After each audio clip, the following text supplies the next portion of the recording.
Bonsoir, je m'appelle Jean-Yves Pinault, je suis actuellement membre bénévole d'une structure associative qui s'appelle Les Localos et très récemment ex-directeur du collectif Ville-Campagne.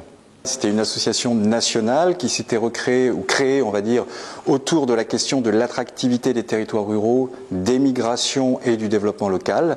Et puis aujourd'hui, cette structure qui s'appelle Les Localos a vocation de devenir une société coopérative d'intérêt collectif avec comme objet central le développement local, les projets, l'autonomie et la transition. Alors, je pense, j'imagine que je ne suis pas le seul à le penser, mais notre société là est un carrefour. Et donc nécessairement, le chemin qui est à engager me semble être un chemin autre que celui qui nous a conduit aujourd'hui à ce carrefour. Enfin, je dis carrefour, je pourrais dire peut-être impasse, voire certains pourraient dire falaise ou mur. En tout cas, il nous semble qu'effectivement, il y a besoin d'un nouveau projet de société. Certains disent nouveau projet de civilisation. En tout cas, ce que pour moi, de manière peut-être un peu solennelle ou un peu grandiloquente, mais je placerait cette question de transition en fait alimentaire et de transition agricole dans un projet de société. Voilà. Et il me semble très urgent aujourd'hui que de changer de lunettes, de changer nos regards, de changer notre rapport au monde, de changer notre culture pour justement s'engager dans ce chemin. Et je pense que effectivement la question agricole, la question alimentaire, c'est un bon moyen en fait de revisiter aujourd'hui ce qui fait système et ce qui fait société.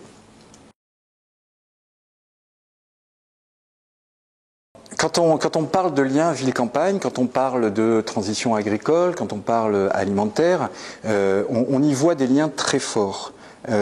Étonnamment, ces liens-là ont, au cours du siècle dernier, du fait d'une question de mobilité à pas cher, a complètement explosé. Et aujourd'hui, on voit bien que changer de système, retrouver en fait des liens ville-campagne, passe en fait par redéfinir ce qui constitue en fait ces couples, cette interterritorialité, ces interdépendances qu'il peut y avoir entre ville et campagne. Alors ça ne veut pas dire qu'il faut se replier sur le bocal, mais ça veut dire qu'effectivement, il y a certainement une urgence, là aussi, à retisser ces liens qui ont finalement toujours existé, hormis ces 50 dernières années, entre des campagnes et des villes. En fait, quelqu'un qui s'appelait François Hachet a dit un jour, et nous semble-t-il c'est très intéressant comme approche, en fait, il n'y a pas d'un côté la ville et de l'autre côté les campagnes. Non, il y a un métabolisme territorial, et ce métabolisme territorial,